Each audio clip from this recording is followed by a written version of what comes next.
നമുക്ക് എല്ലാവർക്കും ഉള്ളൊരു സംശയമാണ് പട്ടാളക്കാരെ പോലീസുകാർക്ക് അറസ്റ്റ് ചെയ്യാൻ കഴിയുമെന്നുള്ളത്. എന്നാൽ ഇനി ആ സംശയം ഉണ്ടാവാൻ പാടില്ല. Section 45 CRPC members of the ആം forces have some protection against arrest. ഡ്യൂട്ടിയിലുള്ള ഒരു പട്ടാളക്കാരൻ എന്തെങ്കിലും കുറ്റം ചെയ്തുള്ള അയാളെ അറസ്റ്റ് ചെയ്യുന്നതിന് മുന്നോടിയായിട്ട് സെൻട്രൽ ഗവൺമെന്റ് അനുമതി വാങ്ങിയിരിക്കേണ്ടതാണ്. എന്നാൽ മർഡർ, കൊലപാതകം, റേപ്പ്, ബലാത്സംഗം തുടങ്ങിയ വലിയ കുറ്റങ്ങൾ ചെയ്തു കഴിഞ്ഞാൽ അങ്ങനെ ഒരു അനുമതിയുടെ ആവശ്യമില്ലാത്തതാണ്. പക്ഷേ അവരെ ഇത്തരം കേസുകൾ വിചാരണ ചെയ്യണമെങ്കിൽ CRPC 197 സബ് ക്ലോസ് 2 പ്രകാരം സെൻട്രൽ ഗവൺമെന്റ് അനുമതി ഉണ്ടായിരിക്കേണ്ടതാണ്. എന്നാൽ ഡ്യൂട്ടിയിൽ ഉള്ള ഒരു പട്ടാളക്കാരൻ അല്ലെങ്കിൽ ഡ്യൂട്ടിയിൽ അല്ലാതെ ലീവിലുള്ള ഒരു പട്ടാളക്കാരൻ ഈ വലിയ കുറ്റങ്ങൾ ഒഴികെ താഴോട്ടുള്ള എന്തെങ്കിലും കുറ്റങ്ങൾ ചെയ്താൽ അവരെ കസ്റ്റഡി എടുക്കാനുള്ള അധികാരം പോലീസിനുണ്ട്. പക്ഷേ ഈ കസ്റ്റഡി 2 മണിക്കൂർ കൂടുതൽ നീളാൻ പാടില്ല. ഈ 2 മണിക്കൂറിനുള്ളിൽ അവർ അടുത്തുള്ള മിലിറ്ററി സ്റ്റേഷനിൽ വിളിച്ച് അറിയിച്ചിട്ട് ഒരു അറസ്റ്റിനുള്ള അനുമതി വാങ്ങിയിരിക്കണം. അങ്ങനെ ഒരു അറസ്റ്റിന് അനുമതി നൽകിയാൽ അവരെ ഒരു IPS ഉദ്യോഗസ്ഥന് താഴാത്ത തത്തുല്യ യോഗ്യതയുള്ള ഒരു ഉദ്യോഗസ്ഥന് മാത്രമേ ഒരു സാധാരണ പട്ടാളക്കാരനെ പോലും അറസ്റ്റ് ചെയ്യാനുള്ള അധികാരമുള്ളൂ.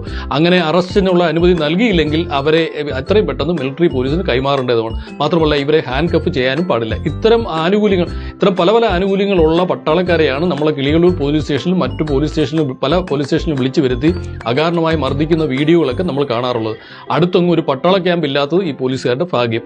മാത്രമല്ല ഈ പോലീസുകാർ ഓർത്തു വെക്കേണ്ടത് ഈ പട്ടാളക്കാരുടെ കയ്യിലുള്ള തഴമ്പെന്ന് പറഞ്ഞത് രാവിലെ പുട്ടും പഴവും കുഴച്ചുണ്ടായ തഴമ്പല്ല എന്നതും ഒന്ന് ഓർത്തു വെക്കുന്നത് നല്ലതാണ്. ജയ് ജവാൻ, ഷെയർ ഇറ്റ് മാക്സിമം.